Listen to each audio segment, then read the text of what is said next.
Sulforaphane, nature's secret weapon against mesothelioma. Could broccoli sprouts be the unlikely ally mesothelioma patients have been waiting for? That is what we're going to be exploring in the next few minutes.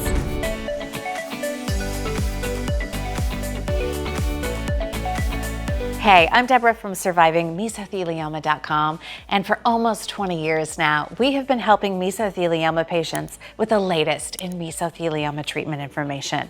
In today's video, we're going to explore 3 exciting ways in which sulforaphane may potentially improve the lives of mesothelioma patients. But first things first, what is sulforaphane and how can it help people with mesothelioma? Sulforaphane is a natural compound found in cruciferous vegetables, especially in high concentrations in broccoli sprouts. And after carefully analyzing 3 studies from journals like Molecular Medicine Reports, Cancer Research, and OncoTarget, it looks like sulforaphane could enhance the effectiveness of chemotherapy and potentially slow down cancer growth. But clinical trials need to be done to see if this will help patients outside of the lab setting. I'm going to leave a link to all of the studies in the description for you. But how exactly can sulforaphane help mesothelioma patients? Let's take a closer look at the 3 ways that sulforaphane may help. All right, number 1, boosting the power of chemotherapy. A study published in Molecular Medicine Reports in 2017 looked at how mesothelioma reacted to sulforaphane in vitro. Now, in vitro means in test tubes or petri dishes. And what they found is that sulforaphane combined with cisplatin, a common chemotherapy drug, was more effective at killing cancer cells than either treatment alone. And this basically means that sulforaphane might make your chemo work better. It's like sulforaphane is giving your chemotherapy a helping hand in fighting cancer cells. Number 2, promoting cancer cell death.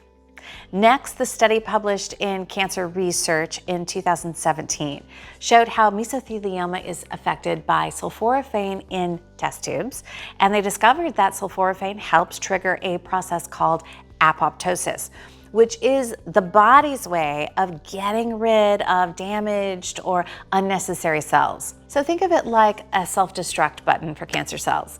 Could sulforaphane be pressing this button more often in mesothelioma cells? Number 3, targeting cancer stem cells. Okay, lastly, a study published in OncoTarget in 2017 revealed how non-small cell lung cancer reacted to sulforaphane in both test tubes and in mice. They found that sulforaphane can target cancer stem cells, which are often responsible for cancer coming back after treatment.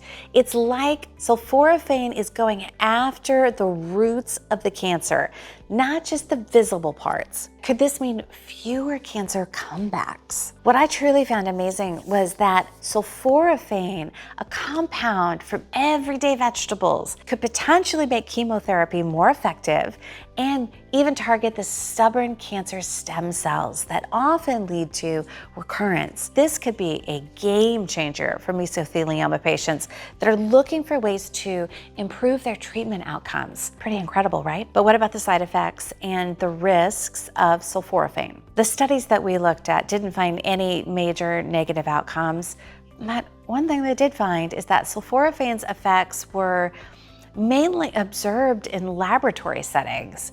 In vitro in animal studies means the research was done outside of the human body or in animals. So more research, especially in humans, is needed. It's important to note that these promising results haven't yet been confirmed in human clinical trials.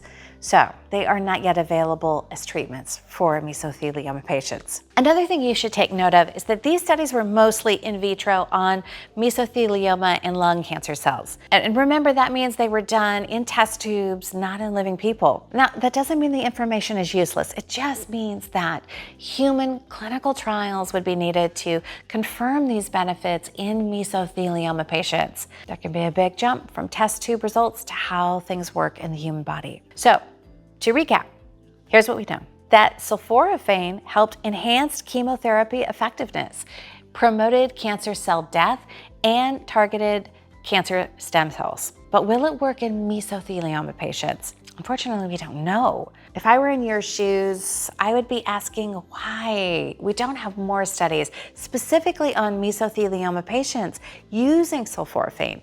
I mean, it seems like such a promising area of research that could potentially help a lot of people. So what does that mean for you if you have mesothelioma? Well, in my opinion, I would definitely bring this up with my doctor. Maybe sulforaphane could be used as a complementary therapy alongside traditional treatments. Maybe it could give your chemotherapy an extra boost. Who knows? But surely it's worth speaking to your doctor about. In my opinion, the research on sulforaphane for mesothelioma is exciting, but you should always consult with your healthcare provider before making any changes to your treatment plan. And if you are looking for more information on mesothelioma, please visit survivingmesothelioma.com to see how Paul became the longest living mesothelioma survivor in the world using a variety of therapies. All right, that's all I've got for you today. I hope this was of help. I'll see you next time.